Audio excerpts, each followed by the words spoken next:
Tick-tock. The clock is ticking on Diddy because on Friday he finds out what his sentence is going to be. But today he found out what prosecutors would like that sentence to be, and it is vastly different from what his attorneys have suggested to the judge. Prosecutors want him to do 11 years. Kim Kardashian is on a run. That's the headline gripping Hollywood tonight after Sean Diddy Combs was sentenced to 50 months in federal custody. Within days of that ruling, reports began surfacing that Kim had started unloading real estate, quietly transferring funds overseas and retreating from her usually relentless online presence. The timing was impossible to ignore. Diddy's conviction wasn't just a music industry shockwave. It triggered a second tremor that now has the Kardashian empire shaking from the inside. Insiders claim Kim's legal team has gone in a silent lockdown, while high-level investigators start to piece together who knew what about Diddy's infamous freak-off gatherings and who may have profited from them. The pattern began almost instantly after October 3rd, when Diddy's sentence was handed down in a New York courtroom. Before fans even finished arguing whether the 50-month term was harsh or lenient, property trackers noticed something odd. Two of Kim's smaller holdings in Calabasas and Hidden Hills quietly went into escrow. Days later, financial chatter pointed to a string of trust transfers routed through offshore intermediaries. Nothing about those moves was illegal, but the timing, right as federal prosecutors hinted that other celebrity associates could face questioning, made them look less like diversification and more like preparation. Social media analysts noted that Kim's normally curated posts came to a stop. No product plugs, no family updates, just silence. Behind the scenes, several industry sources told entertainment desks that her attorneys were on standby for potential federal contact. If that's true, this isn't a brand reset. It's an exit plan. Kind of extortion that we heard when Cassie took the stand and testified on that airplane ride back from France. Diddy said, "You don't do a freak off, I'm going to release one of the freak off videos that you are profiled in." And federal investigators, meanwhile, are expanding their net. Law enforcement sources have told multiple outlets that the FBI is re-examining digital evidence from Diddy's MSC-seized devices, guest lists, messaging archives, and private video files connected to the parties that were once bragged about across social media. It's not about who danced the longest.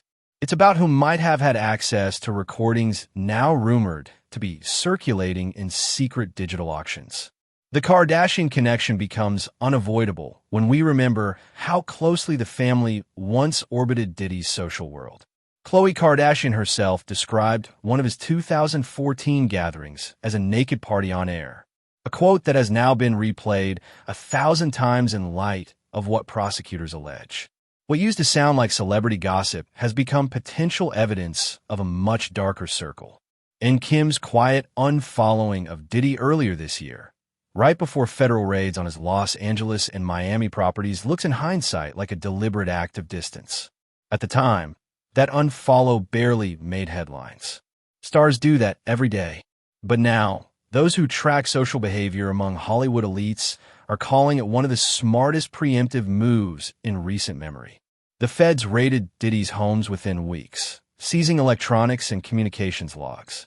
People close to Kim claimed she had no prior warning, yet she stepped away online almost in sync with the first warrants. Coincidence or calculation? That question is fueling every theory that she knew more than she admitted about the industry pipeline of compromising footage, videos, recordings, or messages that allegedly became currency among a few high-powered insiders. Here is what Ray J said during our Diddy documentary. He was making the point trying to make the point that he can't believe Diddy is facing a RICO charge. Here's how he brought the Kardashian. But Kim's most immediate legal fight isn't with federal agents. It's with her past. Earlier this year, her ex Ray J reignited one of Hollywood's longest feuds by claiming on a live stream that the Kardashians were worse than Diddy and under federal investigation for racketeering. Those remarks came just after he appeared in a Tubi documentary titled United States vs. Sean Combs, where he teased that a federal RICO case against Kim and Kris Jenner could soon be coming. Within weeks, the family responded with force. Kim and Kris filed a defamation suit, calling Ray's claims blatantly false and insisting no law enforcement agency has ever initiated proceedings against them.